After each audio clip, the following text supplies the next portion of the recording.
you pull on that jersey, you represent yourself and your teammates. And a name on the front is a hell of a lot more important than the one on the back. Get that through your head.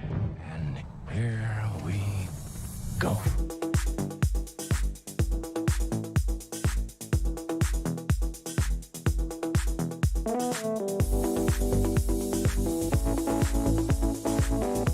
And it is no good. He missed it. Are you kidding me? The season can't end like that.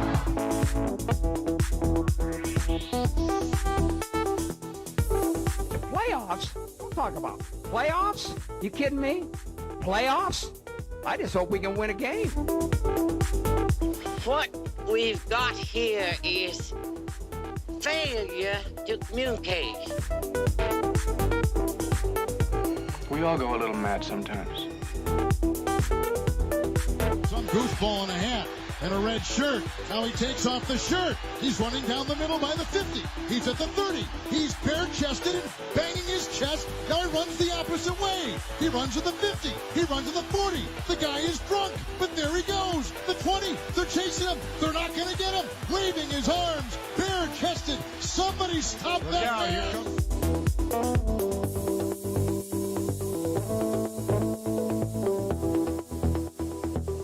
Good evening, ladies and gentlemen. Welcome back to another edition of the program, otherwise known as NETMA. I'm the host, Tyler Falk. Glad to have you here on a Wednesday edition of the show. We got one more main show coming up tomorrow, and then, of course, we'll talk more about Friday later in the show. But tonight, we're going to be talking Motor City V8 football here on the program, and I've invited a couple of special guests to join me. First, he's owner and head coach, or I should say part owner and head coach. It's Drew O'Reilly. Drew, welcome to the program. Hi, thank you for having me on. It's great to have you back. Great to have you on for the first time, I do believe. And also want to welcome in the general manager as well for Motor City, Shane Kaufman. Shane, welcome to the program. Hey, thank you. Thank you for having me on. Always. All right, let's get right into the thick of it, gentlemen. Starting with, we're going to go all the way back to the beginning of the offseason and the decision to vacate St. Louis and make the journey north to Detroit, Michigan, and set up new footings and new grounds there in Detroit. Double-sided question, and Drew, this is probably a good question for you. I know other owners in your camp had decided that just to move the team closer to where they're currently stationed instead of St. Louis, but for the people in St. Louis, it's another franchise, another football franchise that is seemingly up and left in a hurry. Walk us through that difficult decision to move to Detroit, and how has Detroit been keeping you guys?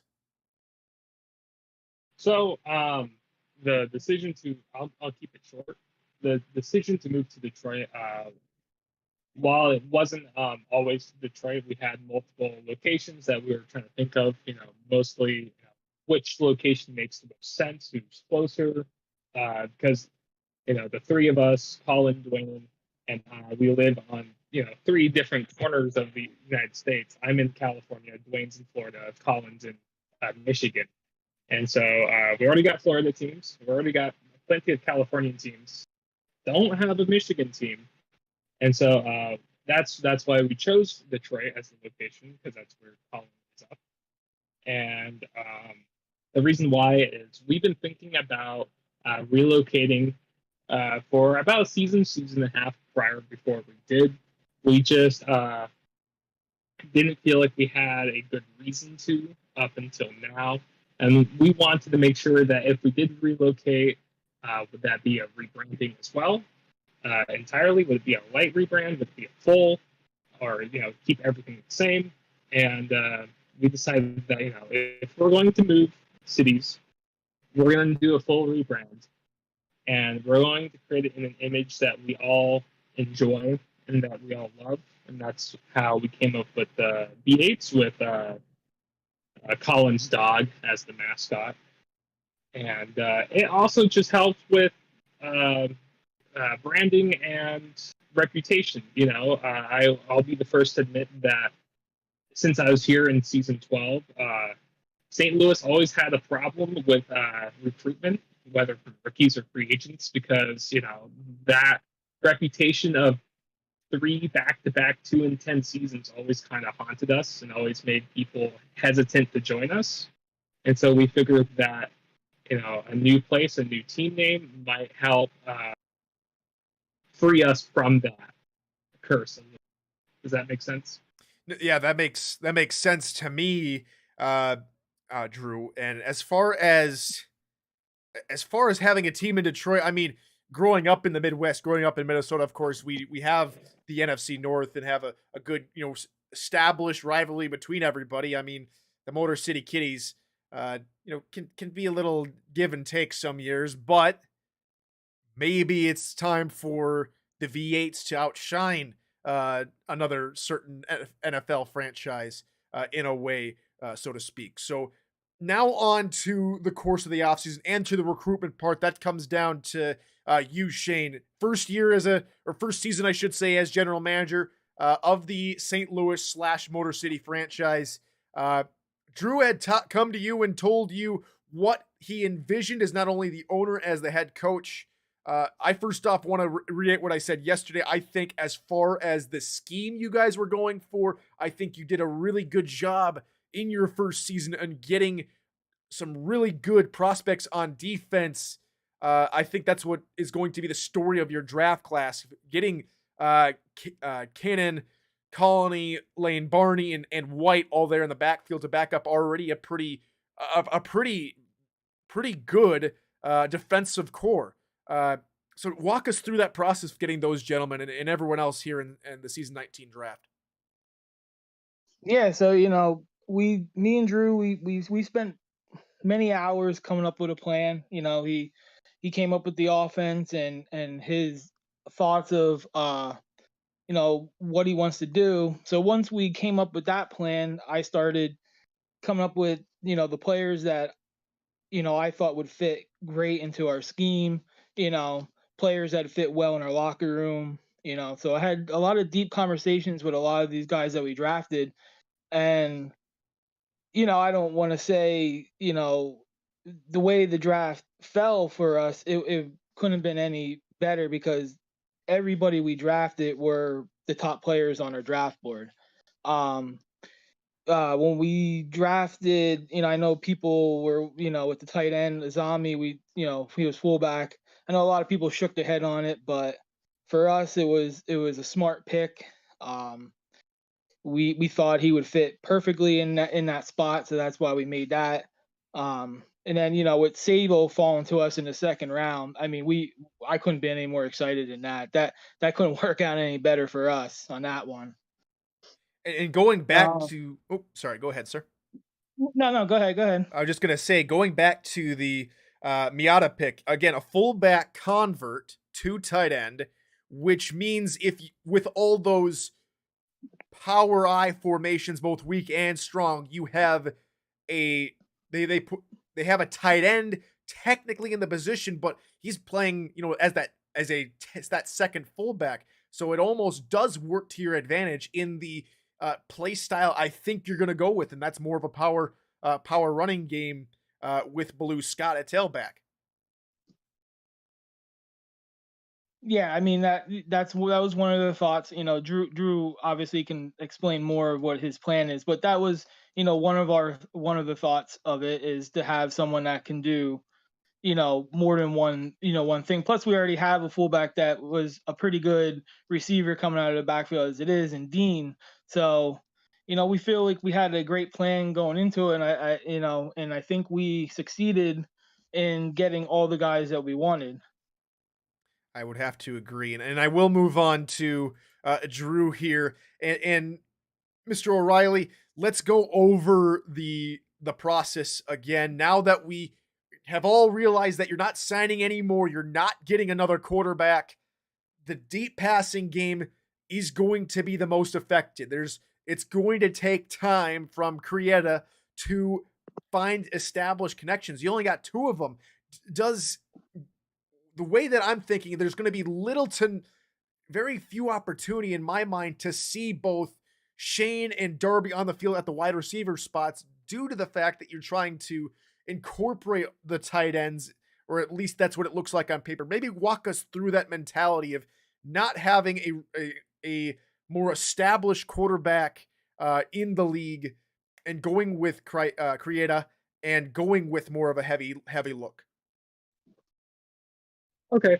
I'll go talk on the 3 tight end first, because that's kind of what we developed first, and then quarterback came second. So I'll talk about the 3 tight ends first. In May 1st, actually, I made an announcement in our locker room that I was planning on going in this offensive direction. I told everyone that we're going with a 2 wide receiver, 3 tight end system as far as we're aware. That's what I want to do. The reason why I gave that is because it's really what I feel like my offensive specialty is. Back in season 15 and season 16, we went 7-5 and 6-6, and made back-to-back playoff runs in those seasons, while we had a 2 wide receiver and a 2 tight end offense. And so I'm already kind of aware of the difficulties that's associated with in terms of the long game. Both our wide receivers actually had 1,000-yard performances in those seasons. I can't remember if it was both seasons, but I know that I think in the second season they both had 1,000 receivers. And so I'm already kind of adapted to what to do for the long ball game. And once we went 3 wide receivers and 2 tight ends, we went 5-6. We kind of had a down year in our performance. And so I kind of thought to myself that maybe the 3 tight end, 2 wide receiver system is what I'm going to be better at in terms of my skills as a head coach on the offensive side of the ball. And, that might make sense for others. Others might think that I simply just needed more time to develop my 3 wide receiver system. And then with going with the owner rookie QB that I created, Ibrahim, it was a mix of things. Reason number one is that I feel, or that I know at least, that most rookie and free agent quarterbacks might not be comfortable being placed in this system that's unproven and untested within a regular season. And a lot of times with Javier Vasquez, who was our quarterback in season 15, and Christian Brown, who was our quarterback until just recently, they left to do their own. They left to a new team. As you know, Javier went to San Diego, and Christian Brown now joined Vancouver. They both had their own separate vision on how they would like to throw the ball, and what kind of offense they would like to be a part of. And so I felt like with an owner rookie QB, I wouldn't have to put anyone in an uncomfortable situation or force them to be, playing in a system that they don't like. And, if you're in a system you don't like, even if it's successful, you might want to leave and find a team that suits you more. And I feel like that hurts us in the long term. Finding a quarterback that might play better but is unhappy with the team, and he'll just leave next season. I don't really like the idea of that personally. The second reason is we only really had one rookie QB reach out to us during the offseason. We had 2 after your show talking about a possible 2 quarterback system. But since that was towards closer to the draft, I personally felt uncomfortable drafting someone that we really didn't know all that well. Does that make sense? Like that, I'm more of a player, people person, and I trust personalities a lot more. Just not knowing someone and putting them into such an important position felt weird to me. Yeah, I can understand where you're coming from, but what do you say to Gene Struthers, Chad Moore, Kenny Slater, and Ty Tack about the work they've put in, and maybe they were willing to jump on, having given the chance? What do you say to those guys who now go back to the SFLM for another season instead of maybe jumping onto a pro roster? Yeah, I can easily say something about that. What I'd have to say to them is that, I wish them the best. I really hope that they do get drafted, especially guys like Kenny Slider and Ty Tack. They were definitely really good people from what I've seen in the general chat. And, I really hope they find a team that they like. It's just unfortunately, we just didn't have enough contact. And, maybe they should reach out to more teams in the next season. But, I really have no bad feelings towards them. It wasn't about them personally whatsoever. There's not many people we dislike whatsoever. And so it's just unfortunate for them. That's all I'd have to say. It's just unfortunate. And I hope they find a good team. All right. And over to the general manager, Shane, your thoughts on the direction of this club. What's the overall atmosphere like in the locker room, and as far as the response to this? I can assume, and we can all assume, that everything has transpired the way you would want to in the locker room. The people that have wanted to play in the system are still there. But what's the general consensus from everyone in the club? Yeah, I mean, I think everyone's positive. Everyone's looking forward to the new system. In free agents, we only signed 2 this year. We got Rashid at corner, which was a huge signing for us. And then, we got Darby, which, I think is going to be perfect with us because he knew the direction we're going in, and he was willing and accepted of the position, and knowing that, maybe we won't get 10 catches a game, but he's a team player, and it's one of the reasons we target him. And then everybody else on the roster, same thing. Everyone's team player, is team first. We want to win. We want to have fun. It's a solid locker room. The same with the rookies. One of the reasons I went after most of these guys, because they all feel the same way. So, I mean, I think it's going to be a great season for us, and we're looking forward to it. And I wish you guys the best of luck in figuring out this new system, and as teams game plan against it. I wish you guys the best of luck. So Drew and Shane, thank you, gentlemen, for coming on and giving us a little bit more insight to the thought process and mentality behind this new system. Drew, thanks for jumping on. All right, thank you. And thank you for having me on. Yeah. Thank you, gentlemen. All right, with that, we'll take one last look before everything closes out at where everybody is signing. And there's only 8 unofficial spots left, or I should say 8 positions left to be signed for their rookie contracts. Mexico City's got one. San Diego's got a couple. Seattle's got 3 more rookies left to sign before everything closes out tonight. Rookies have to sign their contracts tonight, otherwise they, don't get to sign the rookie contract. I don't know if that also means my league rules memory bank has got a little empty, but I think that means that they'd have to sign at base copper instead of their actual contract if they do sign.